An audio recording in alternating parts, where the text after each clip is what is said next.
Happy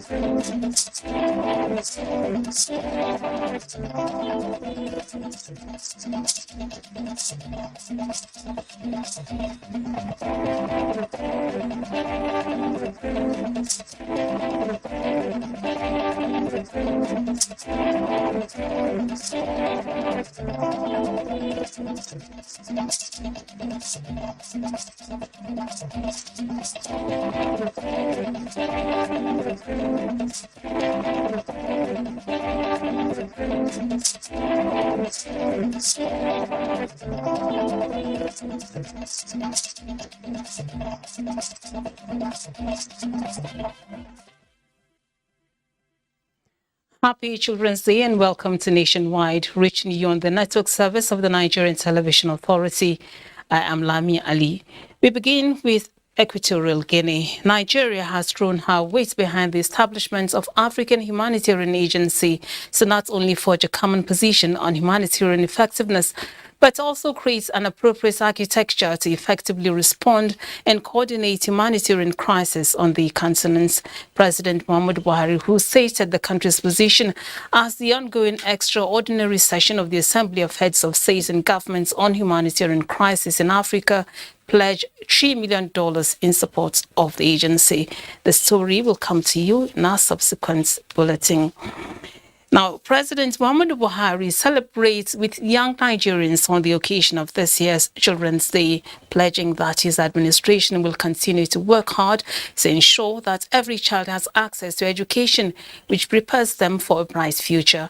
In a statement, President Buhari recognizes the place of education in the development of every country and is committed to seeing a further significant reduction in the number of out-of-school children in Nigeria.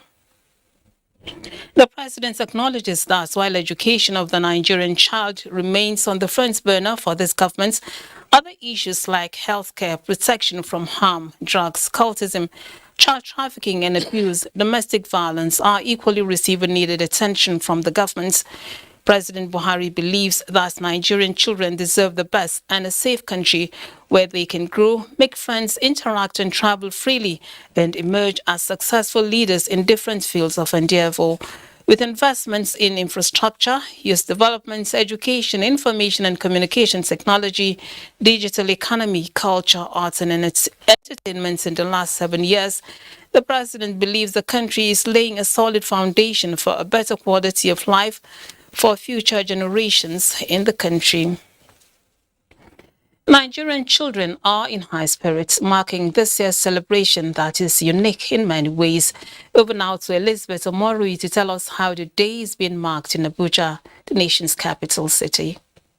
Right, thank you so much. The ambience here is awesome. So much activity happening here live at the parade ground. If we consider the theme of this year's celebration, strengthening support system for the Nigerian child, a call for all. Taking a few from SDG goal 1, 2, 3, 4, 5, 16 and target 5. So much for governments across the globe to do to ensure that children have a good life, that children grow up to become responsible adults, fitted in policies. But because it's their day, we'll allow them to do the talking and they'll be telling us about their expectations. And I have two young stars here who will be talking to us. Faisal, so tell me, what are your expectations as a child? Okay, my expectations for my parents are to encourage children, let them go to school, send them to school, and make sure they do their possible best to see that we always read our books, study hard, so that we can achieve our goals in the future. And my expectations from the government is to make free education, because I'm sure there are many children out there who are striving very hard. They want to go to school, but unfortunately for them, they don't have that opportunity. So I'm going to like the government to build free schools so that sponsor all the children out there who want education, so that in the future they will come and make Nigeria a better place. Thank you. All right. Haruna, tell me, this celebration started in 1964, but now you have grown up, you are now a boy, you are growing to become an adult. Do you have expectations of the child? Yeah, I want the government to give a free education for the girls, but the most let the girls have the free education for the boys.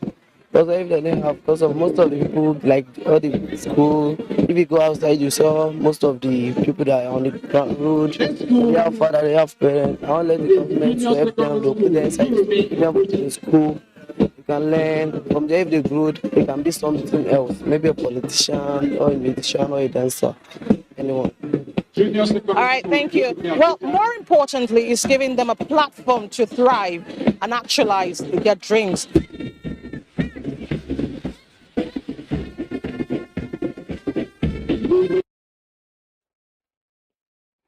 Well, the Children's Day is being celebrated, and central to their existence is, which is becoming a worrisome trend, is they are having access to hundreds of television stations and millions of internet sites that could be damaging.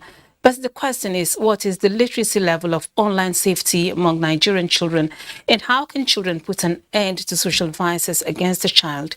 Olushe Adeabo finds out. Wait, if you're happy and you know it, clap your hands. My message to our parents is to make us happy on Children's Day. Emanuela Joseph is in high spirits, saying, as the other children here, it is Children's Day, one considered a day to highlight their strengths, vulnerabilities, and most importantly, celebrate them. The showcase of their personalities and talents at various activities across the country is one part, but critical to their livelihood is one aspect that is generating a lot of concern: the access to the social media space. In recent times, these children are exposed to inappropriate content with no regulation from parents and caregivers. There should be some protection of what a child should watch. If only parents could also have time for that. The child should really know why he's doing what. That's where personal development comes in. You understand? So personal development starts from home. The blood of the innocent flows to the back in place of water. Children is aquatic dog. Statistics from UNICEF still suggest that Nigeria needs to do more in child protection, especially with staggering figures stating that 1 out of every 4 girl child has experienced molestation, as against 1 out of 10 of the male child.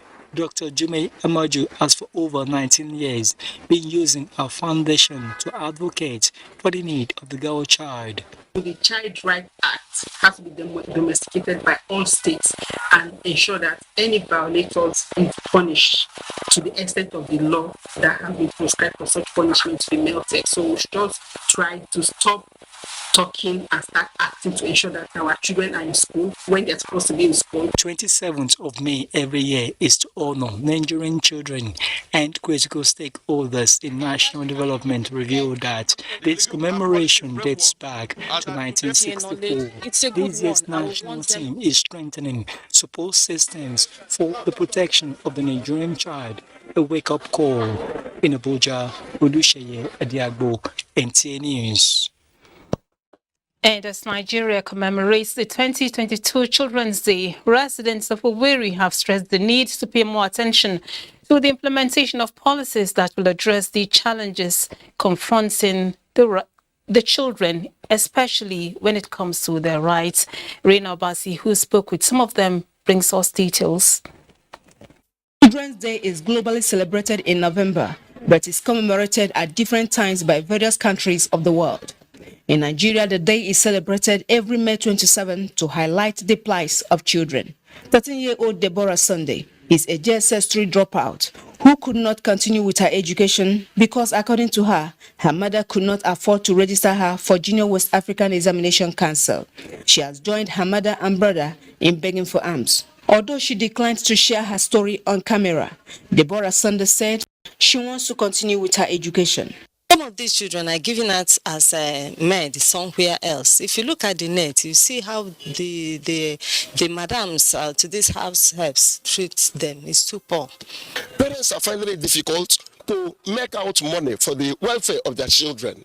This is actually affecting those children. Now we want the children to perform very well, but what we are giving them is not worth it. While the Child's Right Act, already domesticated in several states of the Federation, guarantees the right to education and right to be cared for, among others, the respondents say a lot more can be done to ensure the protection of children. These insecurity challenges, let it become a history in our society so that the Nigerian child, they will sit up to enjoy what we enjoyed. As we now ourselves, we've gotten our future.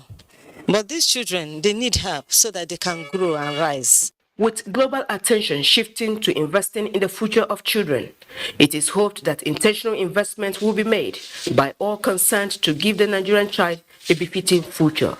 In Owerri, Rina Obasi, NTA News. All right. To talk more on the Children's Day celebration, we have two guests, one in our Lagos studio and the other here with me in Abuja. Is Mr. Peter Hawkins, the UNICEF representative to Nigeria. Thank you for joining us on Nationwide. Thank you very much for having me. Great to be here. Now, in Lagos is Mr. Oluwasijuwonmi Olawipo, a calendar prodigy. He's an 11-year-old with a rare gift. You're welcome to Nationwide.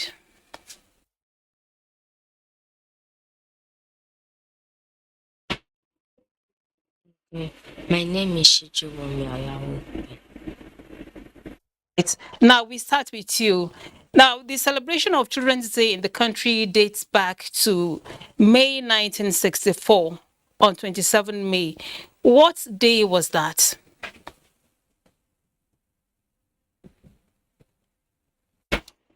'27, 1964 was Wednesday. Secondly, I have an interview to attend on the 15th of June 2022. What day will that be?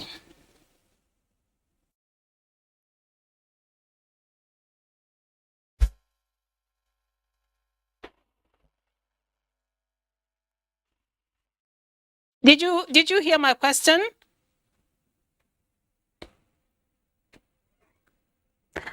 I said I have an interview to attend on the 15th of June 2022. What day will that be?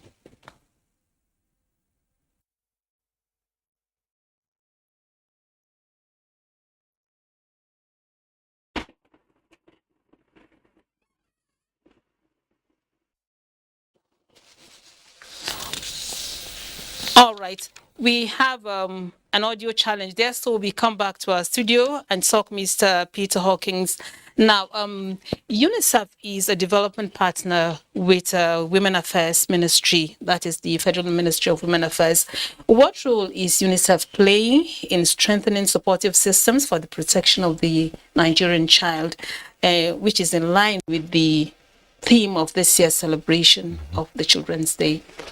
First of all, I mean, what a talented young boy that is. And today, the celebration, as you quite rightly put it, we must celebrate, we must appreciate the ingenuity, the diversity, and the resilience of Nigerian children. It really is a day of celebration. What UNICEF is trying to do around the protection is work with the Ministry of Women's Affairs, but indeed all the ministries, and at state level, which is the biggest providers for children at state level, is develop the protection needs for children. First and foremost, that is within, say, for example, and the young girl spoke about it, free schooling, for example. It's not just about free schooling, it's about safe learning and how children can go to school safely, how children can stay at school in a safe environment, so no bullying, and feel protected, and how children can feel that the quality of education allows them to develop the life skills to be able to protect themselves. So it's right across that spectrum, and we must think, whatever the service, how do we protect the child at the same time? Now, so much effort has been put in the Safe School initiative by the federal government and development partners. Now, looking at the growing spate of child molestation in schools, families, and within society at large, how would you rate Nigeria's homegrown school feeding program? I think that everything that Nigeria is trying to do with the school is a very big positive that we need to take forward. It is so difficult in the environment, the diverse environment that the country is faced with school feeding mainly in the south, and then in the north, real protection needs that need to be respected around insecurity. In all parts of the country, the safety of children at school itself, against bullying, against harassment. I think when I was last on this in this studio about a year ago, we talked about a survey that UNICEF had done globally, where 83% of Nigerian children felt under pressure to achieve.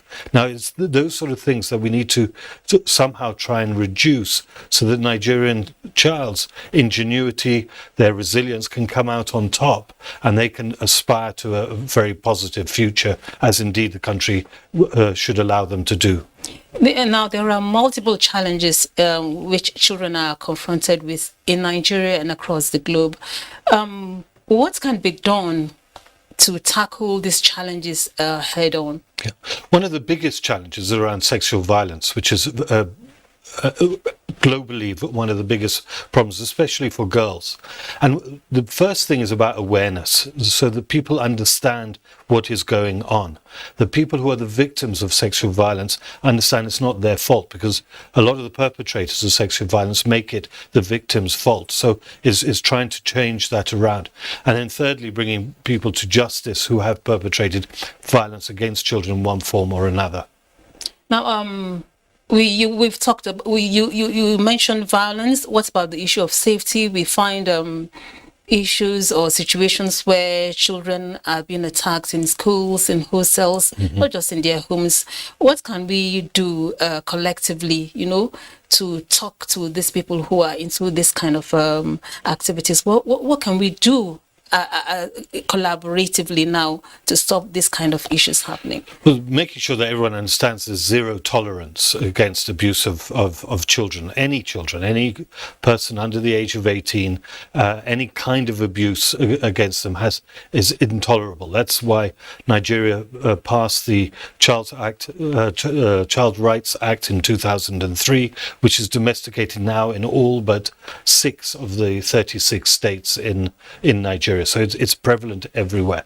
And what we must do is 1, zero tolerance, 2, ensure that the victims feel as if they are not the problem, but they are part of the solution. So it's helping them a lot, and then bringing people to justice. I think victim support, to me, in Nigeria has to be one of the biggest problems that we need to address, because abuse of children happens.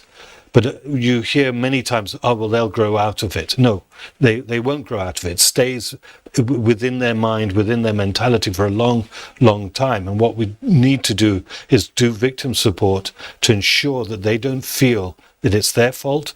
They don't feel that people have neglected them, and they do feel that people are supporting them through the trauma that is associated with it. Thank you very much for sharing those insights. Thank you very much indeed for having me. We now go back to Mr. Oluwasijuwonmi Olawepo in our Lagos studio. Can you hear me?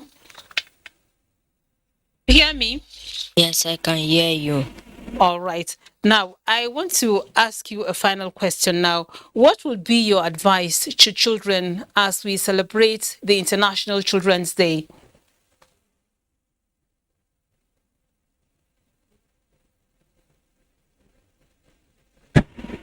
Vice, as we celebrate the Nigerian Children's Day, first of all, in the last 2 years, there was no Children's Day celebration because of the coronavirus diseases 2019. So all of us were at home for 6 months. Thank you very much, Mr. Oluwasijuwonmi, a gifted child. They're very rare indeed. Mr. Peter, we thank you for joining us once again. Now, moving on. In some cases, some school children skip classes because they are considered to be brilliant and understand the subjects taught in school ahead of their peers. What impacts does the practice have on the child on the life of a child. Kenneth Nanim was at a Children's Day event where answers were provided for these and other issues bordering on child development. 2022 Children's Day celebration provided a platform for children, parents, and other stakeholders to discuss critical issues affecting the 21st century children. The impact of having a child skip a class and be promoted to a higher class based on his intellectual abilities took the center stage. You see children from ages of 8 in secondary schools. Basically, we are saying when we hurry children through childhood, it has an impact on their social, emotional, and physical development. When you hurry a child, you are troubling the child emotionally and physically from the world, because the child can be bullied and sometimes their brain might not be able to adapt to what the child is being taught in class. You should not rush your child through some certain stages because they still have to learn what they have to do at that age. I think private schools are more guilty of using children, of enrolling children that are underaged because they want to make money. So government should come out strongly, advise them as well. They should know the implication of what they are doing. Having mainstreamed some of the issues brought to the fore, the discussants are of the view that platforms such as these would help in shaping decaying moral values among school children and the growing population. NTA News. It's time now to join Adeola in Lagos for more stories on Nationwide. Over to you, Adeola. Thank you, Lami, and welcome to Lagos. As Nigeria marks this year's Children's Day, the Federal Road Safety Corps Lagos State Command is using the celebration as platform to educate young minds on the need. I beg your pardon. As Nigeria marks this year's Children's Day, the Federal Road Safety is using the celebration as platform to educate young minds on the essence of safety. Diana Ajala reports that the sensitization event also witnessed the unveiling of 11-year-old Vanessa Jones as the 24-hour sector commander in charge of the Federal Road Safety Corps in Lagos. Children and teenagers are quick to share duties they learn. So, targeting them is important in sustaining road safety and saving lives. This Children's Day party by the Federal Road Safety Corps, Lagos, is a good avenue for such crucial education. Involving the children today in their day to inculcate that safety consciousness, to know the rules and regulations. We know that, as the saying goes, catch them young. The reason why we adopted this is because we realize that even in the advertisement world, people make use of children because they know that those are the roots to their parents' hearts. So we know that anything that the child says will always touch the parents. We are partners in safety, so we are here to present fire safety awareness to the children. Youngest 24-hour sector commander and ambassador Federal Road Safety Corps, Vanessa Jones, there demonstrating her role as commander in charge while inspecting quarter guards. She urged other children and Nigerians in general to be safety conscious at all times. Children shouldn't play on the road. I'm just going to say, before you cross, you look left, look right, and you look left again. The celebration also featured various performances. The parents give their underage children cars to drive around. And I'm Route Commander Jeffrey Mala, the Youth Safety Education Officer. So this afternoon, let me introduce, I know you. This is like bringing all the children together to come and witness what we can all do by ourselves. So we thank them. I actually really feel honored to be here at this beautiful place on Children's Day, knowing that it's a highly respectable company that is celebrating us today. So, seriously? Some Lagos residents say the Catch Them Young initiative by the Federal Road Safety Corps should be continued after the May 27 Children's Day celebration. In Lagos, Diana Ajale, NTA News. And two other matters. Hours after a petrol-laden tanker accident occurred on Otedola Bridge in Lagos, neither the driver of the tanker nor the owner of the truck has been found. Annie Daniels reports that although relevant agencies have blanketed the area, that with chemical retardants to prevent secondary incidents, residents are still apprehensive an explosion could occur any moment as long as the petrol tanker is still there with fuel in it. The smell and traces of spilled petrol are still visible. The front view of the petrol tanker is a write-off. Traces of broken glasses and road divider tell the enormity of the accident. I think this stuff happened around Mobi filling station. So before you go to this place, it already crossed a lot of cars, I think about 10 or so. The motorbike that followed the killer as well, the tire crushed the motorbike. While the guy was trying to stop the moving killer. Officials of the Lagos State Emergency Management Agency, the Nigerian Police and Fire Service are still on ground to forestall any eventuality. Otendola Bridge along the Lagos-Ibadan Expressway has witnessed more than 5 petrol tanker accidents since last year. These respondents suggest that concerned authorities should look critically into the matter and provide a permanent solution to it. Meanwhile, motorists and other road users were forced to spend more hours on the Third Mainland Bridge this day, following an auto crash that occurred few meters away from the popular Oworonshoki bus stop. According to an eyewitness who declined speaking on camera, the accident was as a result of an abrupt application of brake by the driver of a 14-seater bus, thereby resulting in collision with another commercial bus. In Lagos, Annie Daniels, NTA News. And that's a bit from Lagos, but do not forget to follow this news broadcast live on our website at nta.ng/alllive and on all our other social media handles displayed on your screen for updates. We'll take some messages now. Nationwide will continue with Felicia in Jos when we return. To stay on.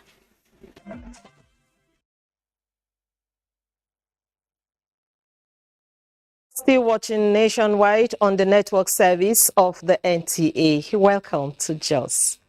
Former Benue State Resident Electoral Commissioner Dr. Nentawe Yilwada emerged winner of the All Progressives Congress governorship primary election in Plateau State with 803 votes to beat 3 other aspirants. Ijoma Ozemena has details.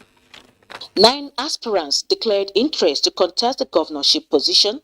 Out of this number, 5 withdrew from the race before the exercise. The primary was conducted in a peaceful atmosphere as security agents were on ground to ensure orderliness. I hereby declare Dr. Nentawe Yilwada Toshwe as the duly before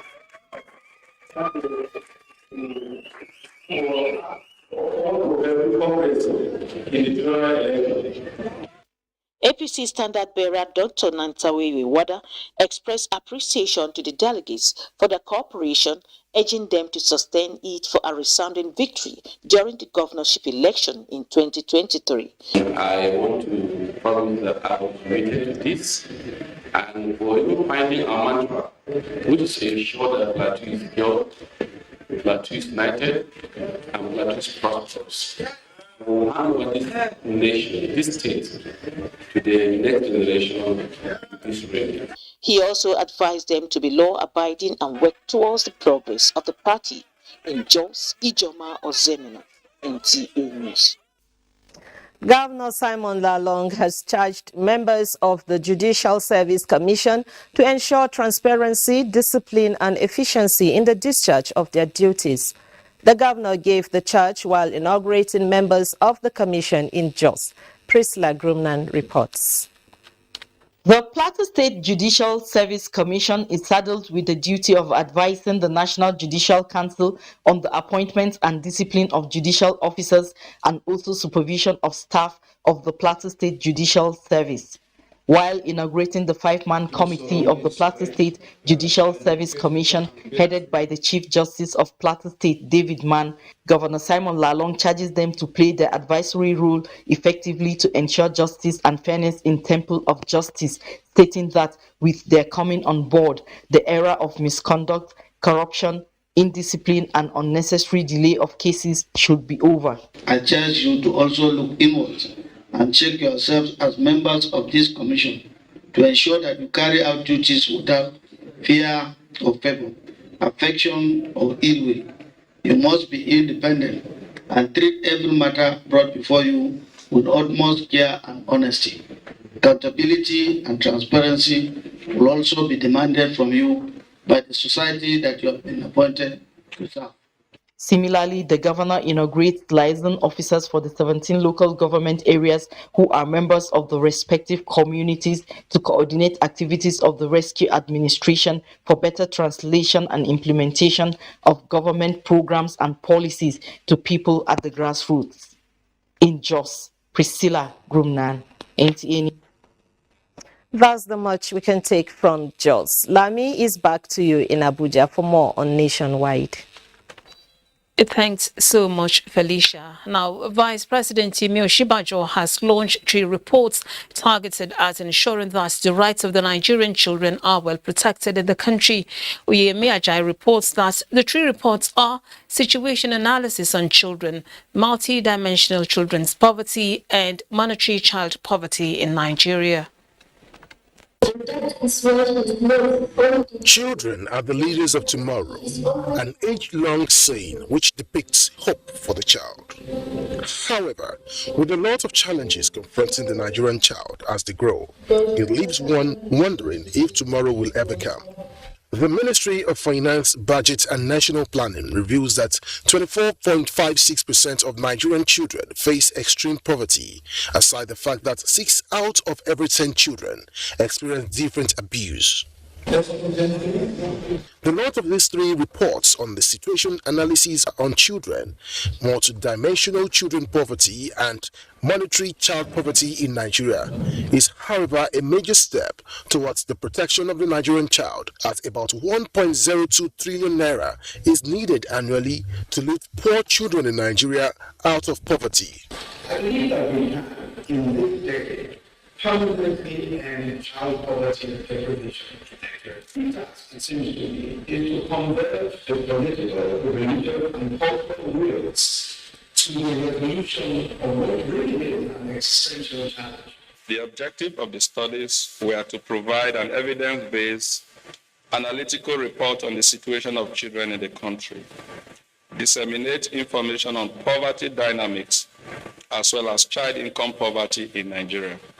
I put on record the United Nations commitment to support the government of Nigeria in fulfilling that promise today and for every day, for every child in Nigeria. With the theme for this year's Children's Day tagged Strengthening Supporting Systems for the Protection of the Nigerian Children, states have been charged to implement the Child's Rights Acts in their domains in order to ensure the life of the Nigerian child is well secured without fear. In Abuja, Oyemi Ajayi, NTA News. Now, the Supreme Court has dismissed the appeal of the former Minister of Transportation, Rotimi Amechi, seeking to stop the Rivers State government from probing his 8 years administration as governor of the state. In a unanimous judgment, the 7-man panel of justices, led by Justice Olukayode Ariwola, averred thus the appeal lacks merit. The Apex Court awarded a 1 million naira cost against the appellant in favor of the respondents. Rotimi Amechi in his appeal was seeking to stop his probing an alleged 96 billion naira fraud and sales of valued assets belonging to Rivers State government. One of the presidential aspirants on the platform of the ruling All Progressives Congress APC, Senator Bola Ahmed Tinubu, has met with APC delegates in Ondo State ahead of Sunday's presidential primary of the party. Kayode Olorundare reports that the APC national leader promised a prosperous and united Nigeria if elected. The APC national leader promised to rebuild, unite, develop and use the country's diversity as tool for prosperity and urged the delegates to help rebuild Nigeria by voting for him as the party's standard bearer.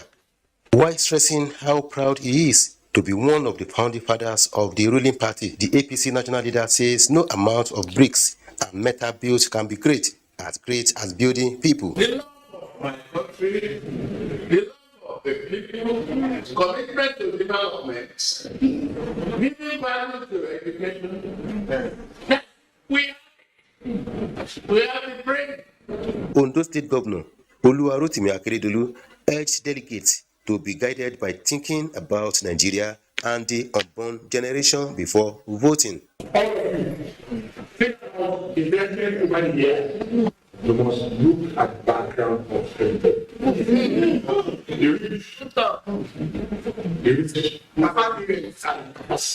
The All Progressives Congress presidential primary election will hold in Abuja this weekend, where the party's presidential standard bearer will emerge in Akure.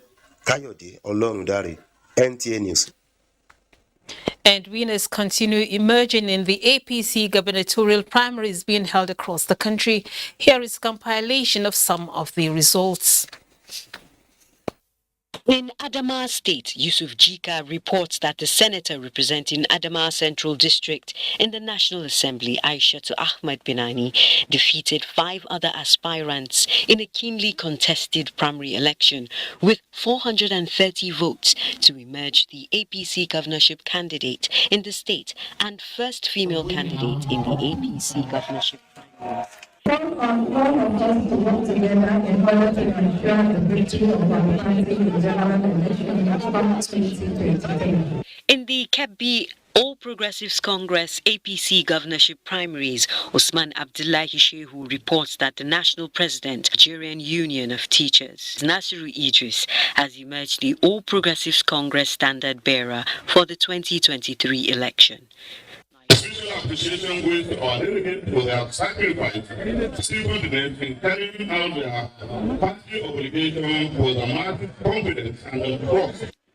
In Damaturu, Yunus Suleiman reports that the incumbent governor of the state, Mai Mala Buni, clinched the APC governorship ticket in the primary election. Sole candidate of the APC and emerged winner through affirmation by party delegates. And by the Constitution of the Federal Republic of Nigeria, His Excellency Mai Mala Buni, who scored the highest. In Calabar, Paul Abel reports that Senator Basiotu has emerged the APC governorship candidate in Cross River State after polling 811 votes to beat 2 other rivals during the party's primary election.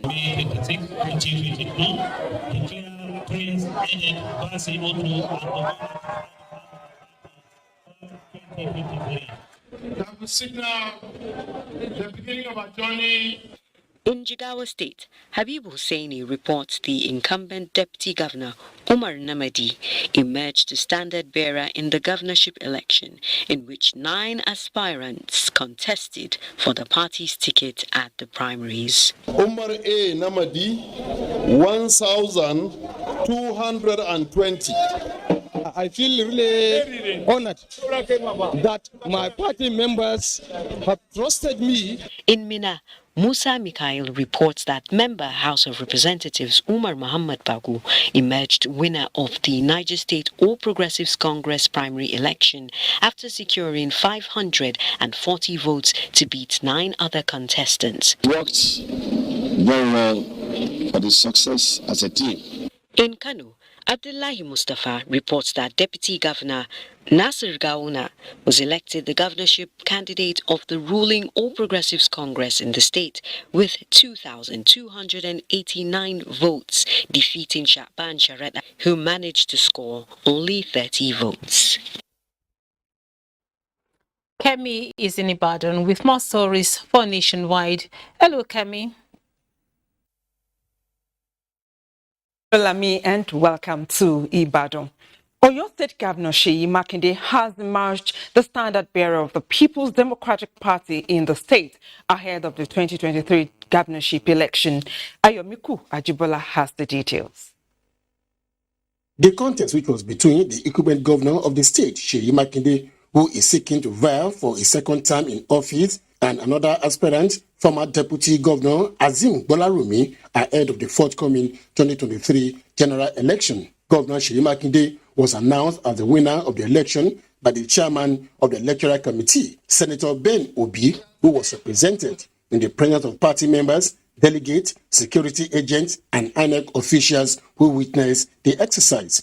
Seyi Olanto, Governor Seyi Makinde scored a total vote of 4,040 to defeat his rival, Bolarumi Arazim, who scored 2 votes. His Excellency Engineer Oluseyi Abiodun Makinde, having secured the highest number of votes cast, is duly elected as the gubernatorial candidate of our party, the People's Democratic Party, for the forthcoming elections in Oyo State.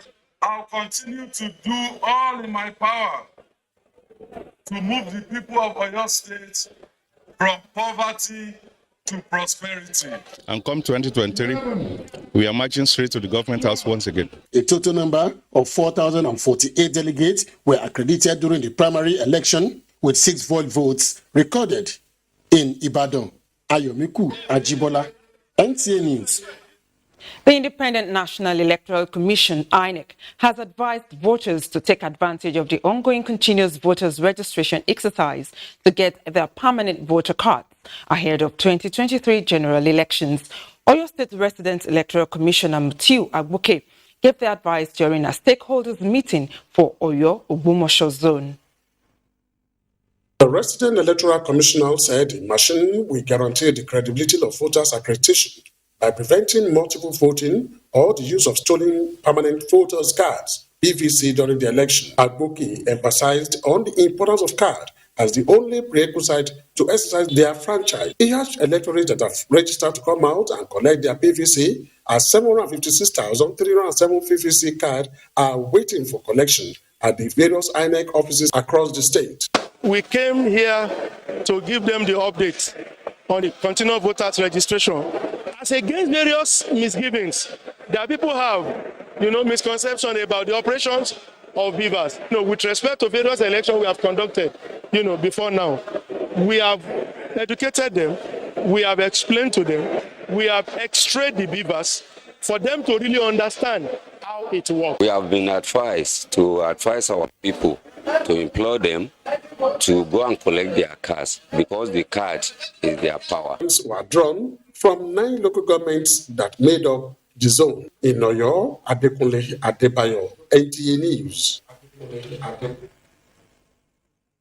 And that's it from Ibadan. More reports on Nationwide with Mohammed in Maiduguri after the break.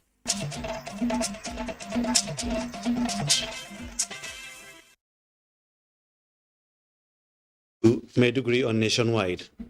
It was unanimously resolved by stakeholders in the public domain in the Northeast, security agencies and media to support the entrenchment of the whistleblower policy in the fight against corruption and other financial crimes retrogressive to the nation's development. This formed part of deliberations at a 2-day Northeast Zonal Conference on whistleblowing policy organized by the Federal Ministry of Finance, held in Maiduguri, the Borno State capital. Yagun Subukar reports. This is the 4th in the series of zonal conferences by the Federal Ministry of Finance, Budget and Planning with the theme, Implementation of the Whistleblower Policy in Nigeria, Issues, Challenges and Way Forward.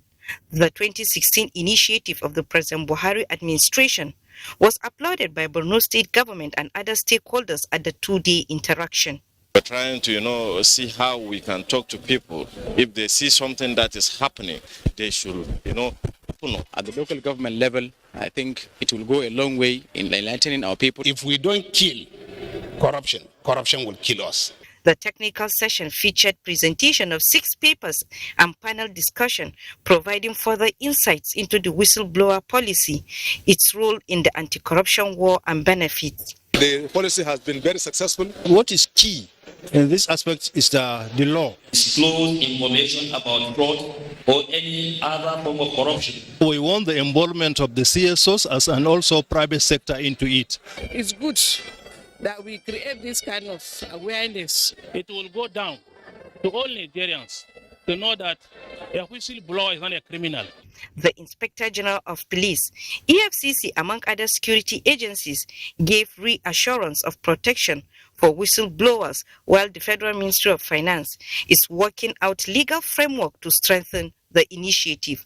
The communique at the end of the 2-day session focused on enhancing interagency collaboration, publishing of recovered assets and funds, as well as protection for whistleblowers. In Maiduguri, Yagum Subukar, NTA News. As post-insurgency recovery measures continue to take root in Borno State, voluntary policing sector is receiving support from Peace Ambassadors Center for Humanitarian Aid and Empowerment, working in collaboration with the British Council with funding from the European Union. In line with efforts towards enhancing security, Civilian Joint Task Force and other lead voluntary policing actors received patrol kits, among other equipment. Jedwa Jasini reports.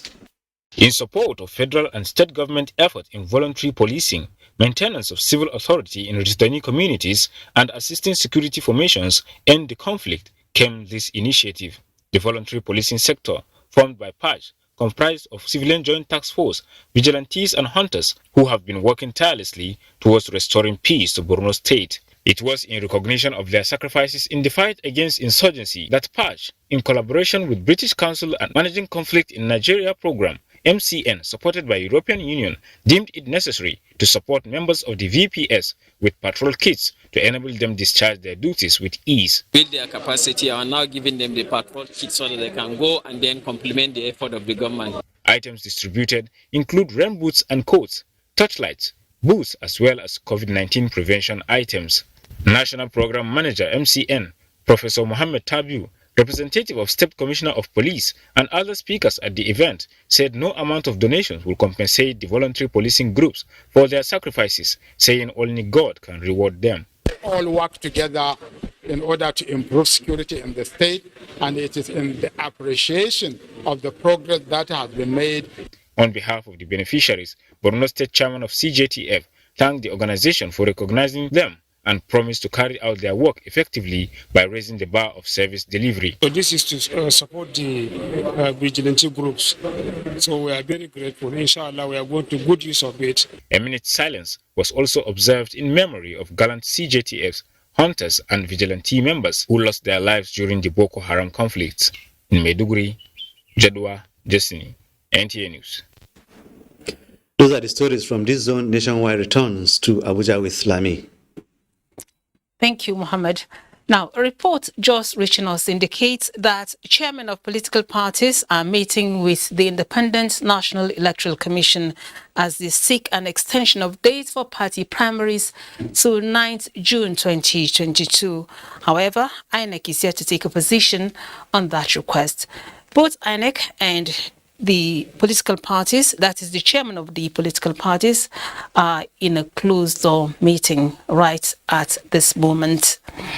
The Nigeria Police Force has apprehended one Friday Godu who has for a long time been terrorizing people at the Nigerian Ports Authority and environs in Port Harcourt. The Commissioner of Police in charge of Eastern Ports, Evelyn Peterside, says stolen police rifle was recovered from the suspects. Time now, the Eastern Ports Police Command has been on the trail of Friday Egodo, also known as Ogoni Boy, who has been on the wanted list of the police command. Friday Egodo, who allegedly operates a 3-man criminal gang, has lost 2 of his men in the course of criminal operations, but has continued to rob people of their valuables and escape through the waterways at night. 9th of January 2022, Friday allegedly stole an AK-47 from a police officer on special duties and has been using the gun to wreak havoc. He equally confessed that, yes, he's the one who took that gun and that he sold it to somebody called Marshall who lives somewhere in Borokiri. So we took him with a search warrant to go to that place. On getting there, we did not see the Marshall. But on search, luckily, we saw our police AK-47 and we recovered it. Anyanwu Uche, a private security officer at the NPA, almost lost his arms while trying to stop him from operating on the 6th June 2021.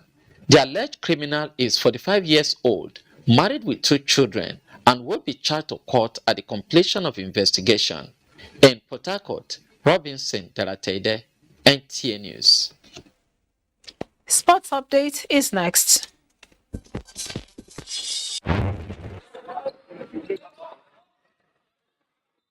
Goals continue to flow in the Prudence Handball Premier League in Abuja as Police Machines lost 18 to 25 goals to Safety Shooters. The defenders fell 21-24 goals to Toja Marine Academy, while Rima strikers were outclassed by Kano Pillars. What the Prudent Energy has done graciously is to ensure that our youth are up and doing. And from what you are seeing, I think the tournament is moving fantastically.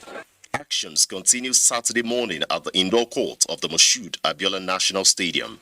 Plans to make the Tukuru Yusuf Burutai International Golf Resorts and Country Club Abuja a hub of the gentleman's game in the FCT are underway, with more of golfing activities designed to attract more young players to the military facility. The TYB has created a standard and a history in an R&A standard. No golf course in Nigeria has got up to that standard. This optimism emerged from the success of the inaugural Ladies Open Championship, which was a melting point of ideas, networking, and development. In football, Super Eagles technical advisor Jose Pesero expects the team to put up a good fight against El Tri of Mexico in an international friendly slated for Sunday at 1 in the morning. The three-time African champions have been training with the absence of key players, including captain Ahmed Musa, but remain confident ahead of the match. We have to keep it moving. I think, you have to, when you fall down, you have to stand up again. And this team's done it before and we'll do it again.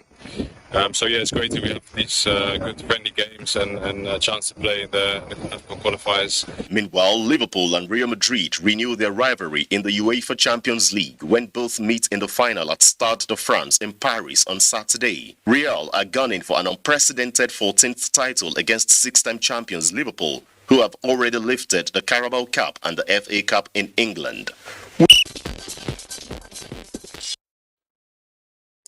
And that's a wrap on Nationwide for today. We thank you for watching our final words. Join the campaign against rape and rapists, which NTA is tackling head on. I'm Lami Ali, and have a very good weekend.